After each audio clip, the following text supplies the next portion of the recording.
깊이 있는 시선으로 오늘을 바라보는 뉴스 퍼레이드 문을 엽니다. 오늘의 주요 뉴스 보시겠습니다. 8월 첫날인 오늘은 어제보다 더 덥겠습니다. 한낮 최고 기온 36도까지 오르면서 폭염이 기승을 부리겠습니다. 중국 쪽으로 향하던 6호 태풍 카눈이 일본과 한반도 쪽으로 방향을 틀 것으로 보입니다. 한반도 북상도 배제할 수 없는 상황입니다.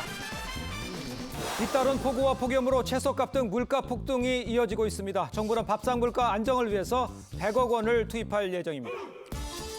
검경 수사권 조정으로 축소됐던 검찰의 수사권이 다시 확대될 것으로 보입니다. 법무부는 경찰의 수사 종결권 축소를 다루는 수사준칙 개정안을 입법 예고했습니다. 네, 저희는 잠시 뒤에 돌아오도록 하겠습니다.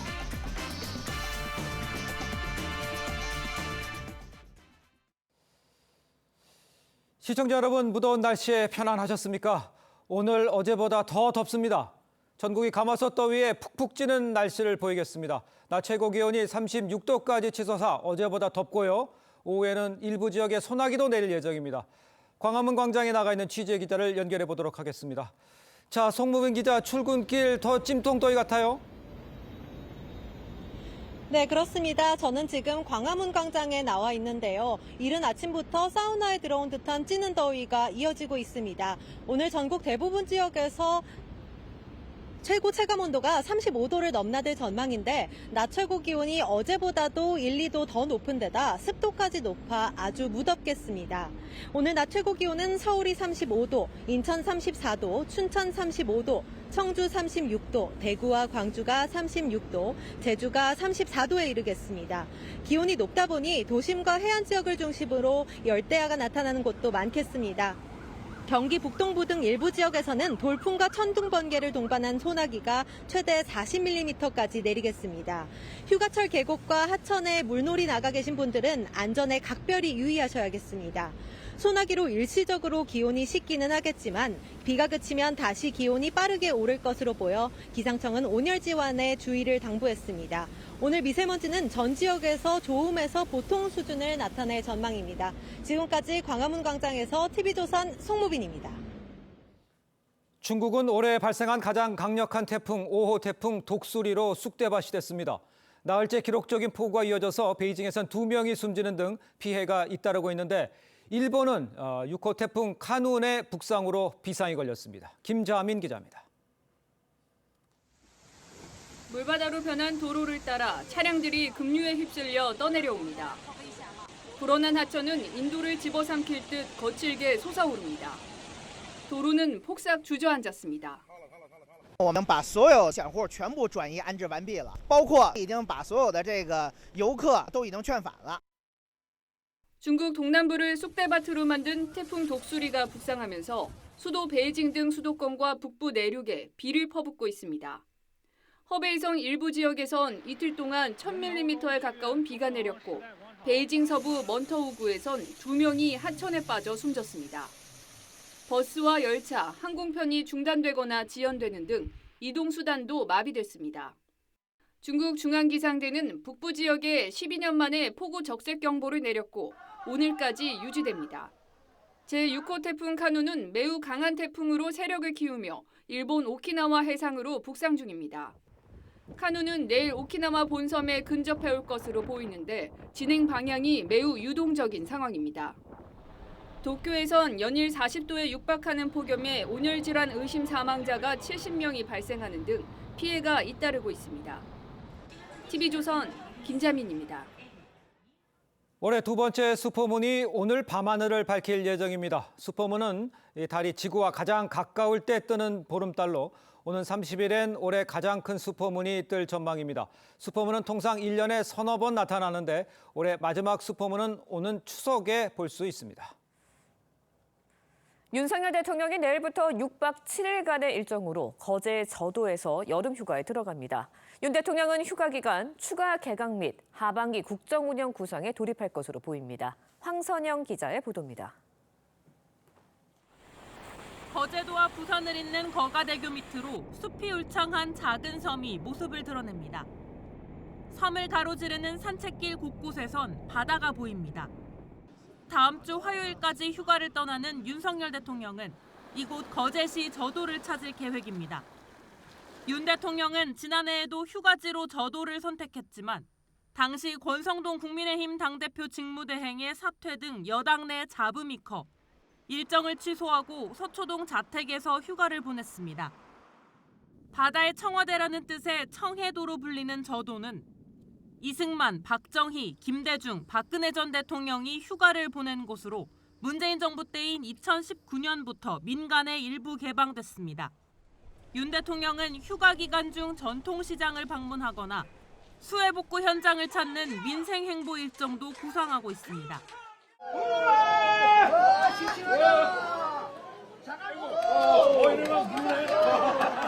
풀을 좀 떠가지고 그렇게 해서 좀 잘게 해서 싸먹기도 하고.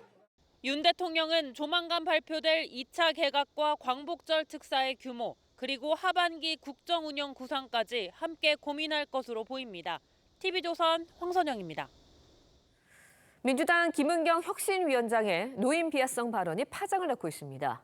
젊은 사람에게 더 많은 투표권을 주는 게 합리적일 수 있다는 취지의 발언인데 민주당에 또다시 대형 악재가 터졌다는 지적도 나오고 있습니다. 보도에 최지원 기자입니다. 해당 발언은 김은경 혁신위원장이 청년 간담회에서 아들이 중학생 시절 했던 말을 전하는 과정에서 나왔습니다. 왜 나이 드신 분들이 우리 미래를 막 결정해? 그러는 거예요. 왜 미래가 짧은 분들이 똑같이 1대1 표결을 하냐는 거죠. 그러면서 남은 수명에 비례해 투표권도 다르게 줘야 한다는 아들의 말에 공감했습니다. 자기 나이로부터 여명까지, 그다음에 엄마 나이로 여명까지로 해서 비례적으로 투표를 하게 해야 된다는 거예요. 그 말은 되게 합리적이죠. 다만 김 위원장은 1인 1표제인 민주주의 국가에선 그럴 수 없다고 이야기했다고 밝혔습니다. 야당은 과거에도 50대에 접어들면 멍청해진다는 등 여러 차례 노인 폄하 발언 논란에 휩싸인 적이 있습니다. 그러니 바꿔야 된다는 의지가 어르신들에게는 좀 없는 거죠. 우리 젊은 세대들이 나서서 참여하고 국민의힘은 청년층 외면을 타개하기 위한 방안이 막말이냐며 노인 비하 고질병이 다시 도졌다고 지적했습니다. 민주화와 산업화를 일군 세대에 대한 뿌리 깊은 경시풍조가 발현된 것입니다. 혁신위원회는 청년의 정치 참여를 독려했을 뿐 1인 1표 원칙을 부인한 게 아니라며 발언 왜곡이야말로 구태라고 반박했습니다. TV조선 최주원입니다. 네, 본격적인 여름 휴가철을 맞아서 정치권도 잠시 쉬어가는 모습입니다. 윤석열 대통령도 내일부터 여름 휴가에 들어가죠.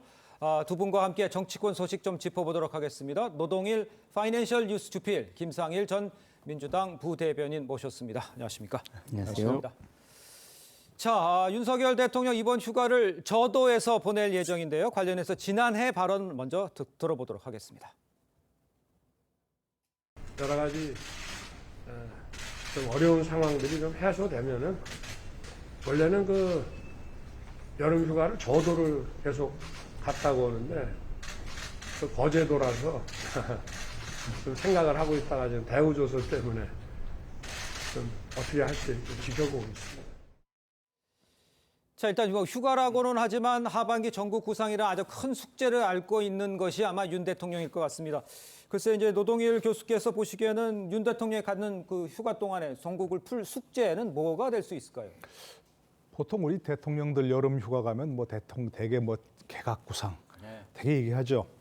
그다음에 또 뭐 지금 8.15가 이제 임박해 있으니까 그렇죠. 8.15 뭐 사면 복권 누구 할 것인가 뭐 이런 얘기 한다 그러는데 저는 그 조금 더 근본적으로 좀 전국 운영에 대해서 고민하시면 어떻겠는가 하는 그런 생각을 하는데요. 여러분 기억 생생하시겠습니다. 윤 대통령이 취임 초기부터 매일 언론을 만나셨잖아요. 예. 그게 여러 가지 뭐 또 일 때문에 어그러지긴 했는데 그 다음부터는 언론을 전혀 안 만나시고 있어요. 직접적으로. 윤 대통령의 말은 참모회의, 이거 국무회의 이런 데에서만 간접적으로 전해지거든요. 윤 대통령이 직접 얘기하셨잖아요. 직접 국민을 만나겠다 얘기하셨고 참모대에 숨지 않겠다 얘기하셨고. 예. 근데 지금 언론에 전혀 나타나지 않는 것은 국민을 직접 대면하지 않는 거예요. 그러니까 그런 식의 전국 운영이 좀 맞는 것인가. 근본적으로 좀 재검토를 하시면 좋겠다 생각하고요. 또 한 가지는 야당과의 관계가 지금 괜찮은 건가, 이렇게 해도 좋은 건가 하는 쪽에 조금 근본적인 생각을 좀 다시 했으면 좋겠다 생각합니다. 물론 지금 이제 야당 대표에 대한 여러 가지 사법적 문제 알고 있습니다. 그러나 그건 그거고 정치적으로 좀 풀어야 할 문제들이 많이 있지 않습니까? 그리고 대통령은 정부 여당의 일원이기도 하지만 국민 통합의 상징이라는 게 중요합니다. 그런 점에서도 조금 야당과의 관계, 전체적인 전국에서 대통령의 역할이 어떠해야 하는가, 이런 점에 조금 더 구상을 했으면 좋겠습니다. 대통령제 원형인 미국을 보면 바이든 대통령이 직접 뭐 하원 의장이 하원 원내대표 만나서 막 협상하잖아요. 이럴 때 직접 만나서. 그런 것까지는 아니어도 조금 더 대통령의 국민 통합적 지위라는 그런 부분을 생각하시고 정부 운영을 해주실 것을 조금 근본적으로 재검토했으면 좋겠다 생각합니다. 알겠습니다. 이제 전체적으로 이제 말씀을 해주신 것 같은데 좀 구체적으로 좀 들어가서 2차 개각에 대한 이야기도 많이 나오고 있지 않습니까? 그 부분에 대해서는 어떻게 예상을 하십니까? 글쎄요, 뭐 지난번에 좀 더 큰 폭의 개각이 있을 거로 예상했지만 그랬었죠? 축소돼가지고 발표가 됐지 않습니까? 그러면 그 후속 개각 작업이 있을 수도 있겠다 이런 생각이 들고요. 지금 거론대로 부처로는 뭐 산업자원부랑 과학기술부가 지금 거론이 되고 있습니다. 그래서 그 부분도 뭐 준복이 되는 거고요. 좀 전에 우리 노동일 주필님께서 말씀해 주신 것처럼 그 대통령의 휴가 후의 메시지는 일종의 대나무 마디 같은 겁니다. 대나무 마디? 네, 대나무가 마디를 만들고 난 다음에 쭉 자라잖아요. 그렇죠. 그렇기 때문에 하나의 모멘텀을 형성하는 좋은 어떤 계기로 삼으실 수 있다는 측면에서 저도 기본적으로는 전국의 큰 국정 어젠다, 경제 민생이라든가 아니면은 정치권에 던지는 큰 비전과 어젠다를 세팅해서 오셔서 던져주셨으면 좋겠다 이런 바람이 좀 있습니다. 예. 자, 그런데 이제 그 휴가 장소가 지금 거제도에 저도로 되어 있지 않습니까? 과거에 대통령도 갔던 곳. 그런데 윤 대통령이 여기를 택했다? 뭐 어떤 의미가 있다고 해석을 해야 될까요? 글쎄요, 장소에 뭐 특별한 의미가 있는지 모르겠습니다만 일단 기본적으로 좀 대통령이 어디 일반 휴양지, 뭐 제주도라든지 동해안이라든지 이런 데 가시면 굉장히 민폐가 되지 않겠습니까? 우리나라 특별한 무슨 대통령 별장이라는 이런 게 없잖아요. 네. 그런데 일반 휴가지에 가서 호텔을 뭐 또는 뭐 콘도라든지 이런 데를 한다면 상당히 휴가지 오신 분들이 민폐가 될 거 아니겠습니까? 그렇겠죠. 경호원들도 많이 있을 거고. 그러니까 막 그런 것보다는 호젓한 곳을 찾으시는 게 좋겠다 생각이 들고, 또 한 가지는 이게 지금 말씀하신 대로 역대 대통령들이 휴가지 아닙니까? 그렇습니다. 그러니까 대통령의 휴가지, 대통령은 저희 간다. 라는 그런 것 때문에도 특별한 의미가 있겠죠. 미국에서도 뭐 캠프 데이비드 이러면 거기에 특별한 의미가 있지 않습니까? 그렇죠. 개인적으로 거기에 초대한다든가 하는 것은 뭐 일반 백악관에서 만나는 것과 너무 다르다. 이런 의미가 있는 거니까 그런 점에서도 뭐 대통령 휴양지라는 의미가 있는 저도를 가신 것, 뭐 그런 의미가 있다고 생각합니다. 네, 알겠습니다. 자, 이제 또 광복절 특사 명단을 놓고도 이제 대통령의 고심이 아주 깊을 것으로 지금 예상을 되고 있는데 여러 인물들의 이제 이름이 오르내리고 있어요. 우리 평론가께서 보시기에는 어떤 분들이 가능할까? 뭐 이렇게 예상하시는 게 있을까요? 글쎄요, 지금 거론되는 분들은 뭐 안종범 전 뭐 정책실장이라든가 그다음에 최지성 삼성전자 미래전략실장 뭐 이런 분들 이야기가 나오고 있는데요. 국민들에게 어떤 의미가 있는 특사가 되려면 제가 볼 때는 특정 인물을 중심으로 시혜적이거나 특혜적인 특사는 저는 별로 좋다고는 생각하지 않습니다.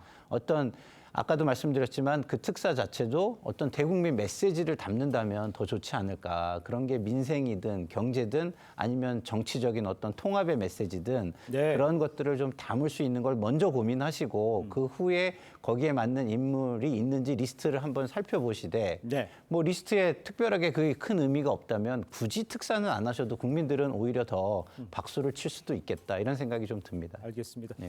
교수님께서는 어떻게 보십니까? 특사 부분에 대해서. 글쎄 가능한 뭐 많이 해주는 게 좋지 않겠습니까? 예를 들어서 뭐 특사라고 하는 것은 물론 이제 일부에서는 뭐 예전에 뭐 왕의 은사권의 잔재다.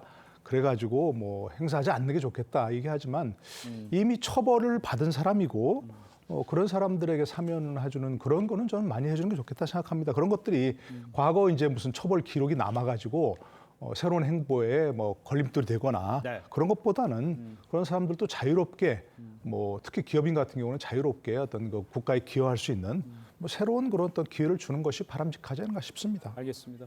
지금 이제 공방이 거듭되는 가운데 여야 대표들도 나란히 휴가를 떠났습니다. 이제 김기현 대표 휴가 기간에 기본소득 비판이란 책을 읽을 계획이다 이렇게 얘기를 했어요. 기본소득 비판 이러니까 이제 여러 이야기가 나오지 않습니까? 누구를 비판하는 거 아니냐 이렇게 얘기하는데 이런 건 어떻게 이해를 해야 될까요? 뭐 당연하죠. 뭐 예. 이재명 그 지금 민주당 대표가 네. 뭐 기본 시리즈를 얘기하고 있지 않습니까? 예. 뭐 기본 소득, 기본 주택, 심지어 기본 대출까지 얘기하는 예. 뭐 그런 상황이니까 그에 대한 어떤 뭐 주장의 뭐 허구성이랄까 또 비판 논리 이런 것들을 좀 뭐 완성해야겠다 예. 이런 생각일 텐데 저는 그 물론 뭐 그것도 필요하겠죠. 그러나 여당 대표라면 그런 어떤 야당에 대한 안티테제, 반 논리로서가 아니라 예. 뭔가 정말 국민들이 공감할 수 있고 국민들이 함께 갈 수 있는 어떤 그런 비전 이걸 제시하는 게 더 바람직하지 않을까 싶어요.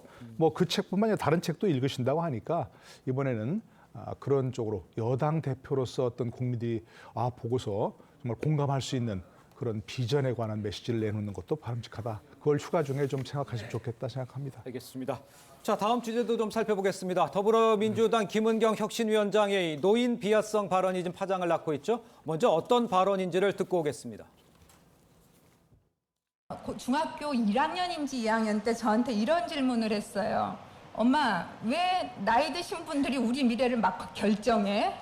그러는 거예요. 여명까지로 해서 비례적으로 투표를 하게 해야 된다는 거예요. 그 말은 되게 합리적이죠. 현실적인 어려움이 있지만 그게 참 맞는 말이에요. 우리들의 미래가 훨씬 더 긴데 왜 미래가 짧은 분들이 똑같이 1대1 표결을 하냐는 거죠. 되게 합리적이지만 민주주의 국가에서는 1인에게 1표를 주는 선거권이 있으니까 하늘 수가 없는 거라는 이야기를 했어요. 자, 김 위원장의 말은요. 그러니까 이제 그 살날이 적은 어르신들보다 살날이 많은 청년들이 더 많은 투표권을 행사해야 된다. 뭐 전체적으로 보면 젊은이들의 투표권을 이런 취지로 이야기를 한 것 같은데 발언 저 단어 선택과 이런 발언 내용에 대해서는 어떻게 평가를 하십니까? 글쎄요, 뭐 비판 자체가 필요 없는 어이없는 말 같긴 한데요. 예. 제가 혹시 이렇게 말하면 어떨까요? 어떻게요? 귀를 보세요. 세금 많이 내는 분들한테는 그분들이 훨씬 나라에 기여하는 바가 많으니까 그에 비례해서 투표권을 주면 어떻습니까? 훨씬 합리적인 거 아닙니까? 그렇지 않습니까? 세금을 더 많이 낸 분들은 네. 나라에 기여하는 바가 많잖아요. 예. 예전에 저 보통 평등 선거가 정립하기 전에 완성되기 전에 네. 실제 그런 경우도 있었어요. 미국이나 이런 데서는 세금 내는 사람, 재산 소유자 이런 사람들에게만 투표권을 줬어요. 네. 지금 그런 게 아니잖아요, 그죠? 네, 근데 제가 그렇게 얘기하면 얼마나 큰 비판이 가해지겠습니까? 말이 안 되는 얘기죠. 예. 똑같은 얘기입니다. 말이 안 되는 얘기고 지금 그때 1인 1표제에서는 어쩔 수 없다 얘기했는데 뭐가 문제냐 얘기하는데 그런 본인이 얘기했잖아요. 합리적이고 맞는 말이라고 그런 인식이 있다는 거 아니겠습니까? 예. 그러니까 어이없는 얘기죠, 한마디로. 그리고 저 얘기를 뭐 중학교 1학년, 2학년 때 아들이 하는 얘기를 자기는 합리적이 공감했다 얘기하는데 본인의 인식이 그밖에 안 된다는 얘기죠. 중학교 1학년, 2학년 정도의 유치한 인식밖에 안 된다. 예. 그리고 야당 혁신위원장인데 야당 혁신위원장이 뭐하러 저런 얘기를 해서 평지풍파를 일으키나요? 쓸모없는 얘기라 생각합니다. 예. 청년층의 정치 참여 의식을 고취하려다 저렇게 이야기했다. 이렇게 하면 어떻게 판결하시겠습니까? 청년의 정치 참여를 고취시키는 방법은 여러 가지가 있겠죠. 네. 아주 좋은 아이디어를 줘서 그 동기부여를 해주는 방식이 굉장히 좋지 않겠습니까? 그래서 청년들이 정치를 참여하면 이런 좋은 사례가 있었다든가 이런 걸 통해서 뭐 과거에 그 역사가 바뀌었다든가 뭐 이런 좋은 사례들을 들어서 얘기를 하면 되는데 굳이 노인과 청년을 비교해서 이야기하는 거는 정무적 감각이 상당히 떨어지는 것이다. 특히나 정치권에서는 노인 문제, 뭐 여성의 문제라든가 그다음에 사회적 약자의 문제라든가 이런 거에 대해서 군대의 문제라든가 이런 거는 절대 이야기하지 말라. 그런 말도 있거든요. 근데 굳이 저런 얘기를 뭔가 모두에게 공감대를 줄 수 있는 말이 아니라면 왜 굳이 해서 한쪽의 비판을 사는가 이런 측면에서 굉장히 아쉽고요. 네. 그리고 청년들 같은 경우 삶이 굉장히 앞으로 살아가면서 안정화를 시켜야 되는, 지금 굉장히 불안한 마음을 안정적으로 삶을 바꿔나가는 어떤 이런 것들이 필요한 세대잖아요. 그러면 제도가 굉장히 중요합니다. 그래서 그런 그렇죠. 제도에 직접 참여하는 게 얼마나 중요한지 이런 거를 역설해 주셨다면 좋았을 텐데 굳이 왜 예? 그 생명의 그 길이의 차이로, 그리고 본인이 신도 아니잖아요. 신도 아닌데 예를 들어서 제가 30대고 다른 분이 40대인데 이 10년 상관이 표 차이를 만든다? 뭐 10년 나이가 많다고 해서 꼭 일찍 죽으시라는, 일찍 돌아가시라는 법이 있나요? 그걸 누가 알죠? 예? 신 외에는 알 수가 없잖아요. 알겠습니다. 그래서 저런 말은 굉장히 쓸데없는 말이다 이런 생각입니다. 지금 이제 굳이 왜 이렇게 네. 두 번씩이나 지금 굳이 왜 했냐 이렇게 지적을 해줬으니까 이제 그러다 보니까 8개월 앞둔 그 총선 이야기도 나오고 또 민주당 지지율 하락세 또 이재명 대표 리스크 이런 것들이 여러 개 얽히면서 좀 발언 자체가 이런 발언으로 이어진 게 아니냐 뭐 이런 이야기도 할 수 있는데 그렇게까지도 해석할 수는 있습니까? 글쎄 혁신위가 처음 출발할 때부터 많은 그 평론가들이나 관측통들이 그렇게 얘기했지 않습니까? 한계가 뻔하다. 왜냐하면 야당 체제, 현 이재명 대표를 필두로 하는 야당 체제를 그대로 놔두고 혁신이라고 하는 것은 할 수 있는 게 뻔하다는 거죠. 보통 뭔가를 해내는 그런 어떤 위원회 이런 것은 비상대책위원회에서는 많이 있었지만 지금 같은 그런 경우는 너무 한계가 뻔하다 얘기했는데 지금 저런 위원장부터 계속 저렇게 설화를 입는 것은 그 한계를 더 뻔하게 더 축소시키는 그런 상황이라고 생각합니다. 지금 혁신위가 하려고 하는 걸 가만히 이렇게 보면 지켜보면 물론 아직 끝나지 않았으니까 뭐 평가는 조금 유보를 해야 되겠습니다. 최종적 평가는 하는 거 보면 어떤 집이 있다고 비유를 해보죠 한번. 대들보와 석가래가 지금 무너지고 있어서 완전히 재건축을 해야 하는데 무너져. 지금 같은 경우 하는 것은 안에 도배하고 밖에 페인트 칠하고 그리고 혁신했다. 그렇게 집을 고쳤다. 이렇게 얘기하는 거랑 똑같다는 얘기입니다. 그래서 한계도 뻔하지만 너무 이 김 위원장이라고 하는 그 위원회의 대표가 저렇게 얘기하는 것은 국민들의 공감을 얻는 데는 완전히 불가능해졌다 이렇게 생각합니다. 알겠습니다. 자, 근데 김 위원장 발언에서 또 이제 지적을 받는 부분이요. 이게 노인층과 청년층을 대척점에 두고서 세대 간 대결 구도를 만들고 있는 거 아니냐 이런 지적도 사실 나오고 있어요. 저런 부분에 대해서는 어떻게 생각하십니까? 글쎄요, 뭐 지금 민주당이 청년층의 지지를 강고하게 받고 있다면 뭐 그런 비판이 가능할 텐데 제가 볼 때는 지금 2030의 지지를 받고 있지도 못해요. 그러면은 그걸 받기 위해서는 저런 이야기보다는 지금 민주당이 뭐가 문제인지를 평가하고 반성하는 게 훨씬 중요하지 않겠습니까? 왜 지난 정권을 우리는 내줘야만 했는가부터 시작해가지고 지난 지방선거는 왜 내줘야 됐는가 이런 것들을 반성하고 평가해야 문제점을 발견할 수 있고 그 문제점을 통해서 자기 개혁을 해야 되는 건데요. 혁신위원장의 임무입니다. 자기 개혁이. 이게 당을 운영하거나 국가를 운영하는 위치에 계신 분이 아니에요, 지금. 그런데 저런 말씀을 굳이 할 필요가 없는 겁니다. 그러면은 지금 당의 개혁만을 중심으로 발언을 좀 해주시면 좋겠다 이런 바람이 들고요. 지금 현 정부의 지지가 그리 높지 않습니다.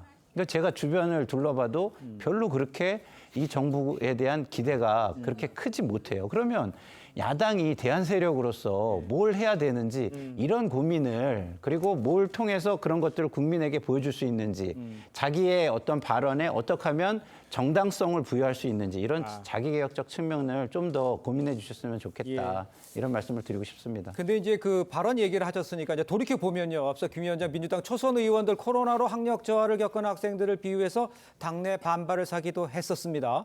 혁신위원장의 반복되는 설화. 민주당 입장에서는 뭐 혁신을 위해서 뽑았겠지만 좀 도움이 되는지 상당히 좀 부담스럽진 않을까 생각도 듭니다. 그러니까 부담스러운 차원을 조금 떠나서 전혀 도움이 안 되는 그런 상황이죠. 그렇게 보십니까? 아니 국민들이 받아봤을 때 정말 야당 혁신위원회가 뭐를 해서 야당이 혁신되겠다 이런 기대를 해야 되는데 일도 지금 안 하고 있지 않습니까? 그런 기대를 거기다 좀 여러 가지 뭐 비위원장 되기 전부터 돈봉 사건은 뭐 검찰에 의해서 만들어진 것이 있다 이런 식으로 하는 걸 보고서 아마 국민들이 거기서부터 기대를 접으셨을 것 같습니다. 더구나 지금 그런 비유, 아까 제가 여러 가지 비유를 했지만 비유를 듣는 사람은 그 비유를 듣고서 그 본질을 깨닫는 그렇게 딱 들어와야 되는 얘기 아니겠습니까? 더더구나 그런데 무슨 초선 의원들을 코로나 세대 학생처럼 소통이 안 되는 코로나 세대를 겪은 그 학생들 이런 사람들이 굉장히 좀 어려운 상황이 맞거든요. 예. 근데 그런 분들을 거기다 빗대가지고 얘기하면 누구도 지금 거기에 대해서 공감하거나 고개를 끄덕이지 않죠. 이제 좀 정치라는 건 이런 말로 하는 것이라는 걸 좀 생각을 하시면서 혁신위원회 운영을 하시면 좋겠다 생각합니다. 알겠습니다. 자, 두 분 말씀 여기까지 듣겠습니다. 고맙습니다. 네. 감사합니다. 네. 자, 법무부가 경찰의 수사 종결권을 축소하는 수사 준칙 개정안을 입법 예고했습니다. 법무부는 경찰이 보안 수사를 전담했던 원칙을 폐지하고 검사의 재수사 권한도 확대하겠다는 입장입니다. 이광희 기자입니다. 법무부가 검찰의 보안 수사와 재수사를 확대하는 수사준칙 개정안을 발표했습니다. 보안 수사를 경찰이 전담하던 원칙을 폐지한 게 골자인데 검경이 보안 수사를 분담하도록 기준을 마련하고 검사가 보안 수사를 요구하거나 재수사를 요청할 경우 경찰은 3개월 이내에 이행해야 합니다. 또한 검사의 재수사 요청을 경찰이 이행하지 않으면 검사가 사건을 마무리하도록 했고 검경 중 한쪽이 요청하거나 공소시효가 3개월이 안 남은 선거 사건은 검경의 상호 협의가 의무화됩니다. 이외에도 법무부는 경찰이 고소고발을 반려하는 경우가 늘었다고 지적하며 고소고발장 접수 의무를 명시하고 조직범죄, 대공, 정치자금 등 범죄에서 검경이 송치전에 협력하도록 했습니다. 법무부는 이번 개정안이 검찰의 수사권을 축소했던 이른바 검수완박법의 부작용을 개선하는 차원이라고 설명했습니다. 누구의 종결권을 갖는다? 이 문제가 아니죠. 국민이 더 보호받는 방향일 것이라는 점을 제가 분명히 말씀드립니다. 이번 법무부 개정안은 시행령 개정인 만큼 국회를 거칠 필요 없이 총리와 대통령 재가만 받으면 오는 11월부터 시행될 예정입니다. TV조선 이광희입니다. 민주당이 봐주기 수사 의혹을 제기하면서 쌍방울 대북송금 사건을 수사 중인 검사 명단을 공개했습니다. 검찰 내부에서는 협박이나 다름없다는 성토가 터져나오고 있습니다. 조성호 기자의 보도입니다. 더불어민주당이 공개한 쌍방울 대북송금 사건 수사팀 명단입니다. 지검장과 차장, 부장검사, 부부장 등 검사 4명의 실명이 담겼습니다. 김성태 전 회장에 대한 봐주기 수사는 진술 번복에 대한 대가입니까? 여기다 이화영 전 부지사의 부인은 검찰이 남편에게 석방을 딜하면서 거짓 진술을 강요했다고 가세했습니다. 이 전 부지사의 진술로 이재명 대표 소환과 사법 처리가 임박했다는 관측이 나오자 민주당이 검찰을 압박하려는 움직임이라는 분석이 나옵니다. 민주당은 지난해에도 이재명 대표와 관련된 수사를 진행 중인 검사 16명의 명단을 공개했다가 엉뚱한 사진을 올려 논란이 된 적이 있습니다. 검찰은 객관적인 수사 상황만 설명하면서 반응을 자제하고 있지만 내부에선 좌표 찍기, 사실상의 협박이라는 불만이 터져나오고 있습니다. 한동훈 장관도 사법방해를 넘어선 범죄라고 지적했고 여당도 도를 넘었다고 비판했습니다. 광적인 민주당 지도자들로 하여금 검사들에게 인신공격을 가하도록 유도하고 수사에 영향을 미치려는 것에 대한 검찰 수사 때마다 이재명 대표가 전전긍긍하는 이유를 모르겠다는 격앙된 반응도 나왔습니다. TV조선 조성호입니다. 네, 전해지는 대로 민주당이 쌍방울 대북송금 사건을 수사하는 검사들의 실명을 공개하면서 좌표 찍기 논란이 지금 커지고 있는 상황이죠. 네, 관련 내용 백성문 변호사, 장현주 변호사와 함께 자세히 짚어보도록 하겠습니다. 안녕하십니까? 네, 안녕하세요. 지금 보면 검사 실명 공개, 사법 방해를 넘어서 범죄의 영역이라는 게 지금 한동훈 장관의 얘기입니다. 실제적으로 법적으로 이 어떤 문제 소지는 있는 건지요? 일단 단순 공개 여부와 관련해서는 뭐 합법 불법의 영역은 아닌 것 같고요. 그러니까 왜냐하면 뭐 공소장이나 판결문에 이제 검사 이름 다 나오고요. 뭐 수원지검 찾아보면 뭐 일단 검사장, 뭐 차장 이름 다 찾을 수 있습니다. 네. 근데 그러니까 아무것도 아니냐는 아닌 것 같아요. 왜냐하면 일단 지금 이번에 그 수사 검사들을 쭉 공개한 민주당의 위원회 이름이 검찰 독재 정치 탄압 대책위원회입니다. 네. 그러면 지금 수사하는 분들이 검찰 독재에 이용되고 지금 민주당은 정치 탄압하는 그런 검사들이다라는 뜻이잖아요. 그러면 이걸 공개한 이유가 뭘까요? 이렇게 잘못된 수사를 하는 사람들에 대해서 비판하고 비난하라는 것처럼 읽히죠.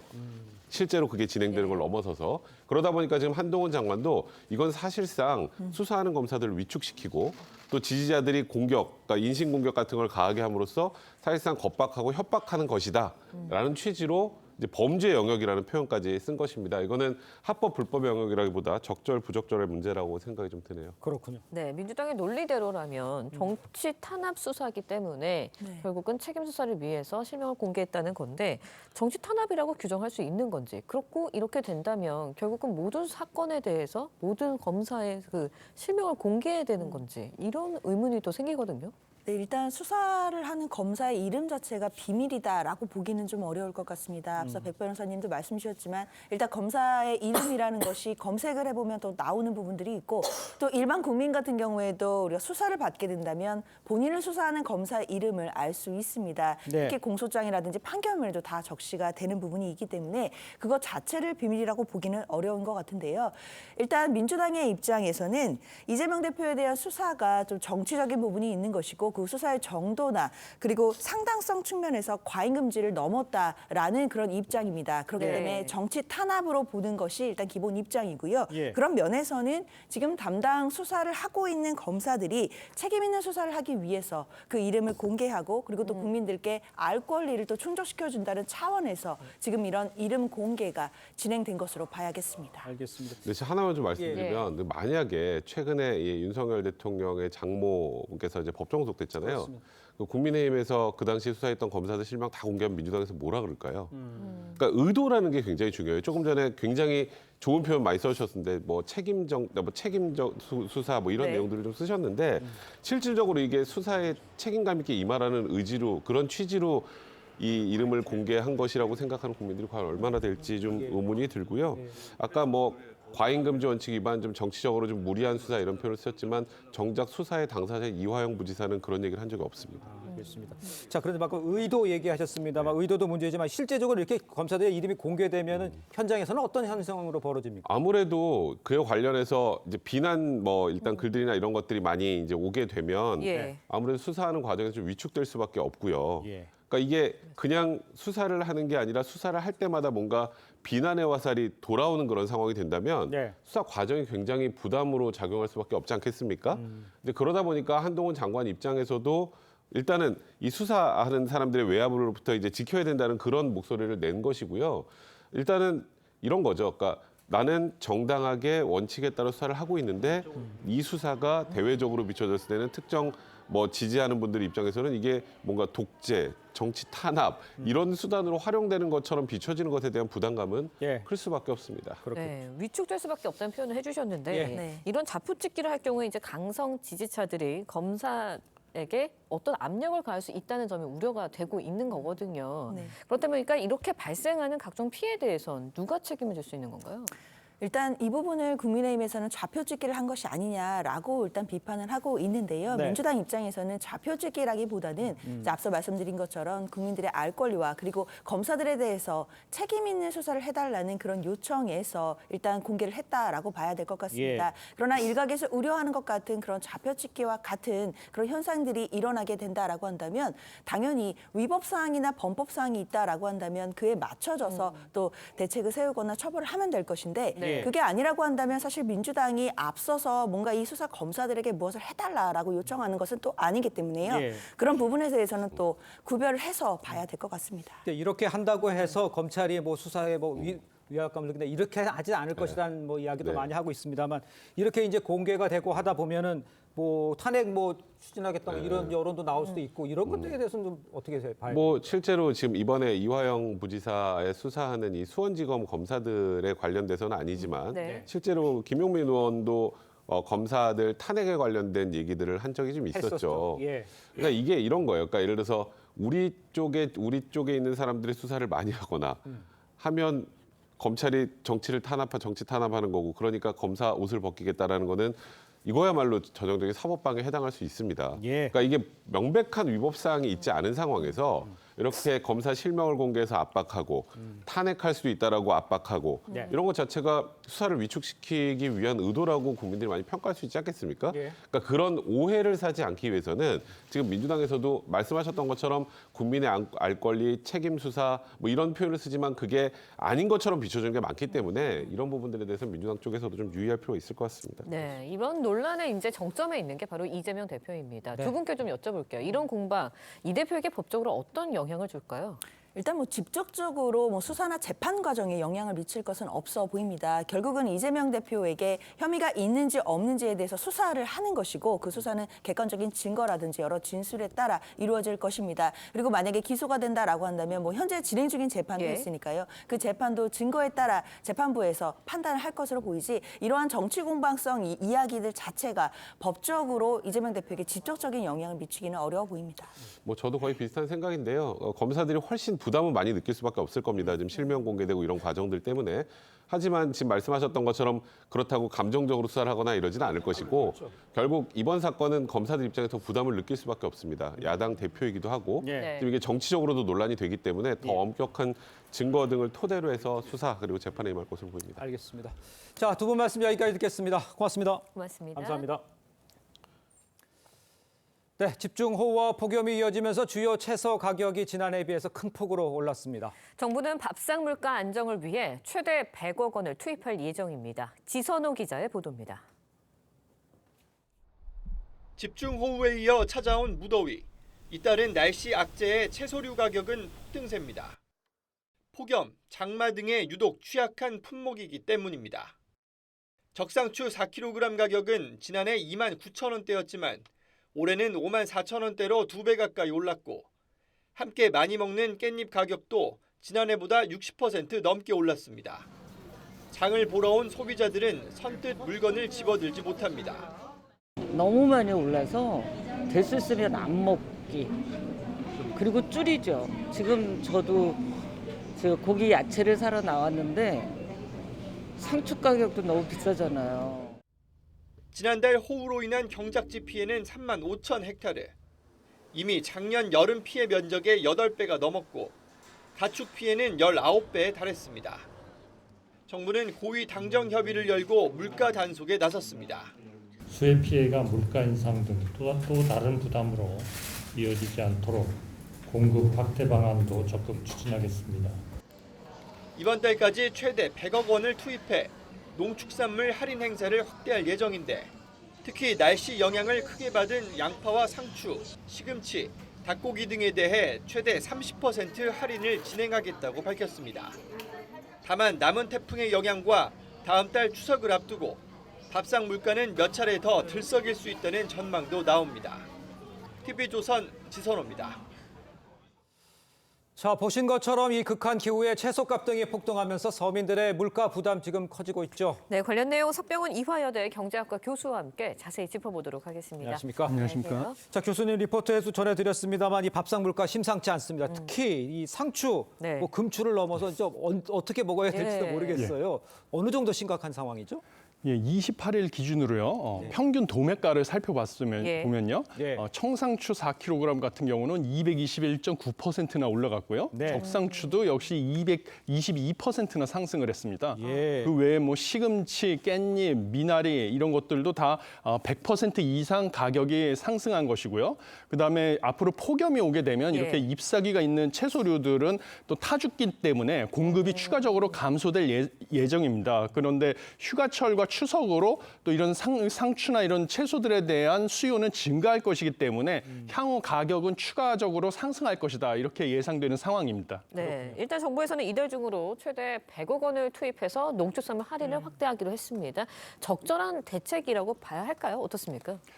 예. 일반적으로 이런 식으로 재정을 투입을 해서 특정 상품의 가격을 인위적으로 낮추는 뭐 할인 쿠폰을 발행한다든지 이런 정책은 경제학적으로 봤을 때는 해당 제품에 대한 수요를 추가적으로 증가시키는 효과가 있습니다. 가격이 싸지니까요. 그래서 이 투입되는 예산만큼의 충분한 그런 생활 물가 체감 효과를 달성하기 어렵고요.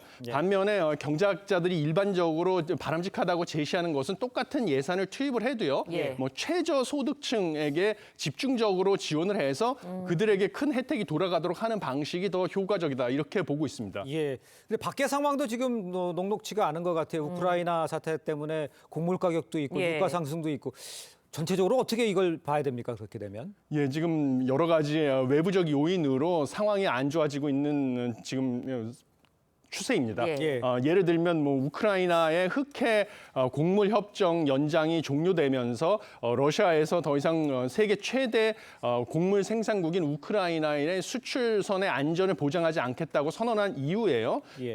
미국 선물 시장에서 밀 가격은 18% 상승을 했습니다. 그다음에 IMF 추정 결과에 따르면 향후 국제 곡물 가격이 10에서 15% 상승할 것이라고 예. 예상되고요. 네. 그러면 3에서 6개월의 시차를 두고 국내 사료값을 인상시키고 이것은 향후 축산물 가격 인상을 유발할 것으로 예상이 됩니다. 예. 뿐만 아니라 국제 유가도 심상치 않은데요. 지금 산유국들의 감산하고 그다음에 폭염으로 정유 공장이 미국에서는 가동이 중지되면서 또 거기다가 미국 경기 연착륙 가능성으로 원유 수요는 증가가 예상됨에 따라서 국제 원유 가격도 상승을 해서요. 미국 같은 경우는 26일 기준으로 휘발유 가격이 5센트 전날보다 올라서 갤런당 3.7달러가 됐는데 이게 하루 상승폭으로는 6월 이후로 작년 6월 이후로 가장 높은 수준입니다. 네, 지금 이제 곡물과 유가 상승 이야기해 주셨는데 원래 물가라는 게 뭐 하나의 물품이 오르면 연쇄적으로 다 같이 오를 수밖에 없거든요. 올 하반기 경제 전망 어떻게 보시나요? 물가 전망. 예, 맞습니다. 뭐 농축산물이 올라가게 되면 가격이 올라가게 되면 당연히 시차를 두고 가공식품 가격도 상승을 하고요. 네. 그다음에 우리가 외식비도 상승을 하게 됩니다. 그런데 뭐 그나마 뭐 나은 소식은 농축산물 같은 경우는 소비자 물가 지수에서의 가중치는 상대적으로 작습니다. 그래서 소비자 물가 지수가 하락 추세인 것은 예. 분명하고요. 예. 그 추세를 바꿀 정도가 되지는 않고요. 반면에 체감 물가라고 하는 우리가 밀접하게 소비를 하는 품목으로 구성된 생활 물가 지수에서는 상대적으로 농축산물의 비중이 크기 때문에 네. 생활 물가 지수는 상승할 것으로 예상이 됩니다. 그래서 당분간 헤드라인 소비자 물가 지수는 하락 추세이지만 우리 체감 물가를 나타내는 지표인 생활 물가 지수는 상승하는 디커플링 현상이 발생할 것으로 예상이 됩니다. 예, 그렇군요. 자, 구체적으로 좀 하나 들어가 보면 예. 오늘 10월부터 우유가 리터당 처음으로 3,000원대를 넘어설 거다 이런 전망까지 나오고 있어요. 그러니까 우유값이 오르면 이게 이제 다른 이제 가공품까지 예. 다 오르는 상황이잖아요. 이건 어떻게 이해를 하고 있는 겁니까? 예, 이것도 뭐 밀크플레이션이라는 얘기가 나오고 있는데요. 작년 같은 경우는 원유 가격이 소에서 막 생산된 우유죠. 원유 가격이 리터당 49원을 상승을 했더니요. 흰우유 제품 가격이 10% 상승하고 네. 그다음에 우유가 들어가는 뭐 빵이나 과자류, 그다음에 아이스크림까지 가격이 10에서 20% 상승을 했었습니다. 근데 올해 같은 경우는 인상폭이 작년보다 더 커졌거든요. 그래서 원유값 인상이 88원 됐기 때문에 예. 10%만 상승을 한다고 해도요. 현재 리터당 2,900원인 흰우유 가격은 3,080원이 되겠습니다. 네. 3,090원 가까이 되고요. 예. 800원에서 900원이니까. 예. 그러면 3,000원대를 넘어설 가능성이 크고요. 예. 이것뿐만 아니라 추가적으로 우유가 들어가는 뭐 빵이라든지 과자, 아이스크림, 그다음에 뭐 치즈 뭐 이런 것들도 추가적으로 가격이 상승될 가능성이 큽니다. 뿐만 아니라 카페에도 이 커피나 뭐 이런 데 우유가 들어가기 때문에요. 그 가격까지 상승할 가능성이 커서 예. 국내 소비자들 같은 경우에는 수입산 멸균 우유가 국산 흰 우유보다는 가격이 많이 저렴하기 때문에 수입산 멸균 우유의 수요가 증가하는 상황입니다. 그래서 상반기 기준으로 봤을 때요. 멸균 우유 수입액이 전년 동기 대비 무려 46.1%나 증가하는 효과를 얻었습니다. 예. 네. 교수님, 지금 상황을 보면요. 물가 전망 같은 거 많이 하고 뭐 대외 네. 경제 상황이 어떻다 이런까지 다 반영해서 전망을 하잖아요. 근데 지금 우리 상황이 지금 날씨 뭐 폭염에 예상치도 못한 일이 계속 벌어지고 있지 않습니까? 이런 날씨에 변화하는 것도 반영돼서 지금 이제 전망을 하고 있는 상황인지 앞으로는 이런 걸 어떻게 적용해야 되는지 이런 걸 좀 얘기를 좀 해주세요. 예, 중요한 지적을 해주셨습니다. 최근에 정부에서 전망한 그 물가 상승률에는요, 뭐 2.5%까지 소비자 물가지수 상승률이 떨어진 후에 하반기에 2% 중후반대로 유지될 거라고 기재부에서 전망을 한 것에서는 국제 곡물 협정 연장이 종료된다든지, 그다음에 최근에 폭염이나 뭐 집중호우로 농축산물 가격이 큰 폭으로 상승하는 것은 반영이 안 됐을 가능성이 가능성이 큽니다. 반면에 뭐 ADB나 IMF 이런 예. 국제기구에서 전망한 거, 한국은행의 전망치는 기재부보다 물가 상승률을 높게 전망했는데요. 예. 그런 좀 높은 수준으로 물가가 상승률이 나올 것으로 보이고요, 하반기에. 그래서 최종적으로는 뭐 3% 중반대 정도 올해 물가 상승률, 소비자 물가 상승률이 될 것으로 보입니다. 이런 상황에서 정부는 아까 말씀드린 것처럼 제품 특정 농산물의 가격을 인위적으로 끌어내린다든지 가공식품의 가격을 올리는 것을 인위적으로 통제하는 정책을 하는 것은 소비자들의 소비 패턴을 왜곡시키기 때문에 경제학적으로 바람직하지 않고요. 네. 그거보다는 오히려 차라리 농축산물 같은 경우는 관세를 일부 인하해서 수입 물량을 추가적으로 확보해서 공급을 한다든지 네. 아니면 뭐 비축 물량을 풀어서 공급을 해서 가격을 수요 공급 법칙에 따라서 인하하는 것을 유도하는 것이 바람직하고요. 네. 그 외에 뭐 원론적인 얘기지만 불필요한 재정 지출을 최소화하면서 허리띠를 더 졸라매서 조기에 물가가 하락할 수 있도록 유도하는 것이 바람직하다라고 생각하고 있습니다. 알겠습니다. 네, 물가가 뛸 가능성은 진짜 높은 상황인데 뭐 그렇다면 지금 정부가 어떤 대책을 내놔야 될지 말씀해 주셨는데 금리 인상 뭐 이런 부분하고도 연동을 해서 대책을 내놓을 수 있을까요? 어떻습니까? 금리 같은 경우는 당연히 통화 정책과 재정 정책은 엇박자를 내면 안 되겠죠. 그런데 지금 금리 같은 경우는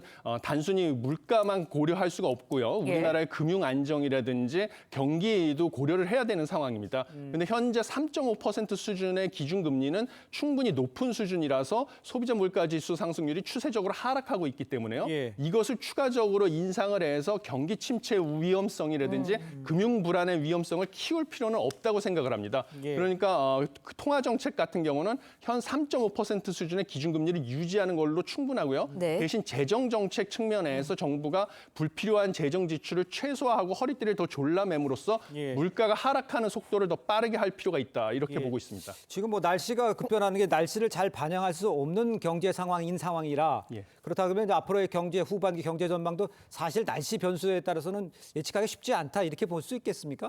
예, 그렇습니다. 날씨 변수라든지요. 아까 말씀드린 우크라이나 곡물 협정 이런 것 그다음에 원유 가격 같은 경우는 사실 우리나라 정부라든지 한국은행에서 통제할 수 없는 외생적인 요인입니다. 그러니까요. 그래서 그거보다는 정책의 목표를 볼 때는 원래 이런 농산물이나 에너지 가격을 제외한 근원 소비자 물가지수 상승률을 안정화시키는 방식으로 이것이 우리 통화 정책과 재정 정책의 효과를 보여주는 정확한 지표이기 때문에요. 그런 식으로 정책을 운용해야 되고요. 그다음에 뭐 결국은 하반기에 경기 침체를 살릴 방법은 우리나라는 수출이 경제에서 차지하는 비중이 크기 때문에 수출을 늘리는 방법밖에 없습니다. 그래서 수출을 위한 뭐 정부의 외교적 지원 이런 것들이 필요하다라고 보고 있습니다. 알겠습니다. 오늘 말씀 여기까지 듣겠습니다. 고맙습니다. 감사합니다.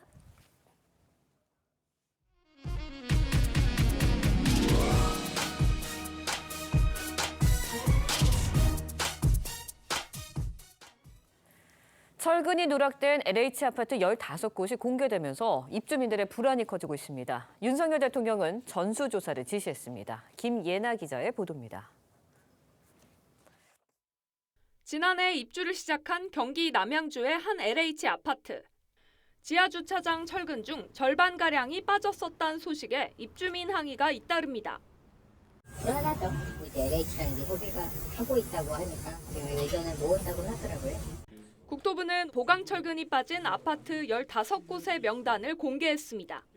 철근 154개가 필요했던 경기 양주의 아파트는 단 한 개도 넣지 않았고 충북 음성의 아파트도 123개의 기둥 중 101개에서 철근이 누락됐습니다. 시공사 명단엔 중견건설사뿐 아니라 10대 건설사 자회사도 이름을 올렸습니다. 시정 조치는 비용이 얼마가 들더라도 국민 안전을 최우선으로 해서 철저한 조치를 취하고 특히 철근이 누락된 15곳 중 5곳은 이미 입주에 나선 단지인데 입주민들은 안전 문제에다 집값 하락까지 걱정하는 처지입니다. 며칠 전에 알려진 거잖아요. 만약에 안 되면 위험해서 우리가 있을 윤석열 대통령은 지하주차장 부실공사에 대해 전수조사하라고 지시했고 원희룡 장관도 건설 현장의 이권 카르텔을 도려내겠다고 밝혔습니다. 국토부는 같은 구조의 민간 아파트 100여 곳에 대한 안전점검에도 나서 철근 누락 아파트는 더 늘어날 것으로 보입니다. TV조선 김예나입니다. 네, 렌즈에 담긴 그 순간 그 의미를 짚어보는 시간이죠. 사진 기자가 선택한 아침의 한 장입니다. 오늘은 조선일보 사진부 조인원 기자와 함께합니다. 안녕하세요. 오늘 아침에 볼 사진 어떤 건가요? 네. 원래 이렇게 두 개가 같은 산호인데요. 원래 갈색이던 것이 저렇게 하얗게 변하고 있습니다. 산호가 하얗게 변하는 것은 급격한 수온 변화 때문인데요. 지구온난화로 해수와 생태계까지 위협받는 모습을 사진으로 함께 보겠습니다. 산호가 하얗게 변하는 백화 현상은 수온의 갑작스러운 변화로 산호가 약해지는 것입니다. 지구온난화로 해수 온도까지 높아지면서 바다 속 산호들도 곳곳에서 백화 현상을 겪는데요. 얼마 전 미국 플로리다주 키웨스트 앞바다에서는 병든 산호를 살리기 위해 과학자들과 참전용사들이 산호 이식 작업에 참여했습니다. 한 참전용사는 전장에서 다리를 잃고 받은 스트레스를 산호 보존 작업을 도우면서 치유받았다고 했습니다. 네, 그런데 산호는 바다 환경에 어떤 중요한 역할을 하고 있는 건가요? 네, 산호는 해양 생태계에서 반드시 필요한 존재입니다. 수많은 해양 생물들은 산호초에서 서식과 번식을 하고 포식자를 피해서 산호에 숨기도 합니다. 식물처럼 보이는 산호는 사실 수백 년을 살 수 있는 해양 동물입니다. 전문가들은 이렇게 오래 사는 산호가 하얗게 변하는 것은 자신들을 구해달라고 보내는 마지막 신호라고 합니다. 네, 더 늦기 전에 지구의 온도를 낮추는 데 힘을 모아야 할 것 같습니다. 지금까지 아침의 한 장이었습니다. 8월의 첫날인 오늘 어제보다도 더 덥겠습니다. 연일 숨막히는 무더위가 이어지고 있는데요. 전국 대부분 지역에 폭염경보가 내려진 가운데 오늘 서울이 35도, 전남 화순은 37도까지 치솟는 등 올 들어서 가장 높은 기온을 보이는 곳들이 많겠습니다. 당분간 폭염의 기세는 꺾이지 않고 계속될 전망입니다. 열대야도 지속되니까요. 건강 잃지 않도록 잘 챙겨주셔야겠습니다. 오후부터 저녁 사이에는 중부와 전북을 중심으로 5에서 60mm의 소나기가 내리겠습니다. 낮 최고 기온 살펴보면 청주와 광주, 대구가 36도까지 오르면서 어제보다도 2도가량 높겠습니다. 당분간 제주 해안과 남해안에 매우 높은 물결이 예상됩니다. 해안가 안전사고 위험이 높으니까요. 피서객들은 인명피해 발생하지 않도록 각별히 유의하시기 바랍니다. 모레까지 충청과 남부 곳곳에 소나기가 내리겠고요. 한 주 내내 밤낮을 가리지 않는 더위가 이어지겠습니다. 날씨였습니다. 네, 이상으로 화요일 아침 뉴스 퍼레이드 여기서 마치겠습니다. 네, 저희는 내일 아침 7시 30분에 다시 찾아뵙겠습니다. 시청해주신 여러분 고맙습니다.